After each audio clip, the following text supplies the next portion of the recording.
भोले की कृपा के लिए क्या देवी देवता तो क्या राक्षस, वह अपनी शरण में आए सभी श्रद्धालुओं पर न केवल कृपा करते हैं बल्कि उन्हें मनोवांछित फल भी प्रदान करते हैं। ऐसी ही एक कथा जुड़ी है मृत्यु के देवता यमराज से।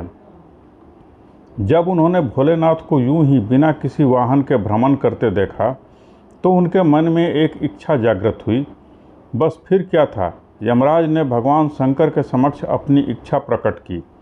और फिर क्या हुआ, आइए इसे विस्तार पूर्वक जानने। पौराणिक कथाओं के अनुसार भगवान शिव बिना किसी वाहन के ही संपूर्ण विश्व में विचरण करते थे। एक दिन वह जगत में विहार कर रहे थे तो यम ने उन्हें देखा। उनके मन में यह बात आई कि वह भोलेनाथ के वाहन बन जाएं, लेकिन यह इतना सहज नहीं था। तो उन्होंने शिव को प्रसन्न करने के लिए कठिन तप किया।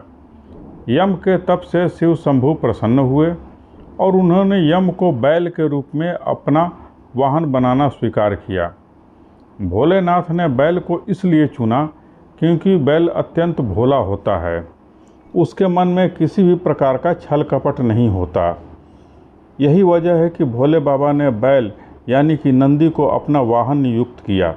यही नहीं, शिव जी ने नंदी को अपना प्रधान सेनापति भी बनाया।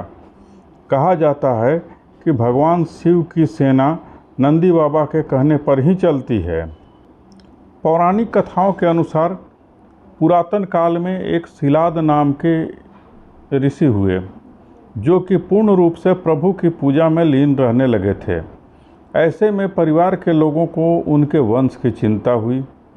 यह परेशानी लेकर सभी उनके पास पहुँचे और गृहस्थ जीवन में वापस आने का निवेदन किया। हालांकि वह नहीं माने, लेकिन उन्होंने जन्म मृत्यु से परे संतान प्राप्ति के लिए देवराज इंद्र की पूजा की। इंद्र प्रसन्न हुए तो, लेकिन ऐसी संतान का आशीर्वाद देने में असमर्थता जाहिर की।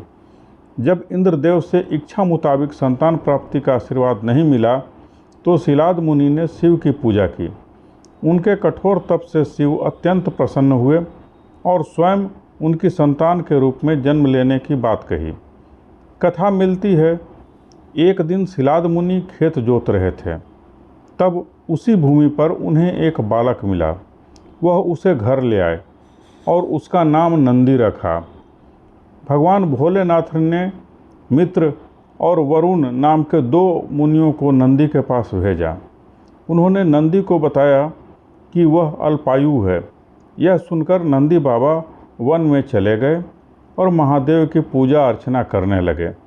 उनकी पूजा से भोलेनाथ प्रसन्न हुए और नंदी को मृत्यु भय से मुक्त अजर अमर होने का आशीर्वाद दिया। इसके अलावा गुणों के अधिपति के रूप में भी नियुक्त किया। कथा मिलती है कि जब असुरों और देवताओं के बीच समुद्र मंथन चल रहा था और उसमें से विष निकला था तो उसे शिव ने धारण किया था, लेकिन विष पान के दौरान कुछ बूंदें जमीन पर गिर गई थी और उन्हें नंदी ने अपनी जीभ से चाट लिया था। नंदी के इस भाव पर भोले अत्यंत प्रसन्न हुए। इसके बाद भगवान ने नंदी को अपने सबसे बड़े भक्त की उपाधि दी। साथ ही उन्होंने कहा कि जो शक्तियाँ उनकी है वह नंदी की भी है।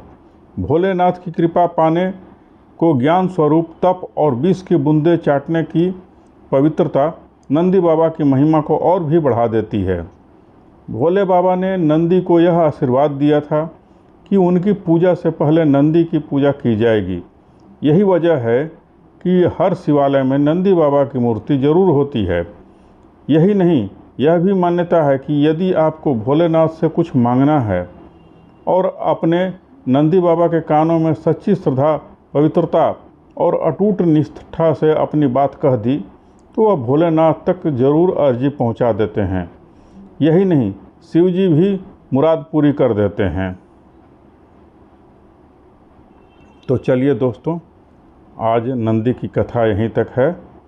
अगर आप लोग हमारे चैनल पर नए हैं तो चैनल को सब्सक्राइब कर दीजिए, वीडियो को लाइक कीजिए और शेयर कीजिए और बेल आइकन को दबा दीजिए ताकि मैं अगला जो भी वीडियो बनाऊं उसकी नोटिफिकेशन आप सभी तक पहुंच सके। धन्यवाद दोस्तों।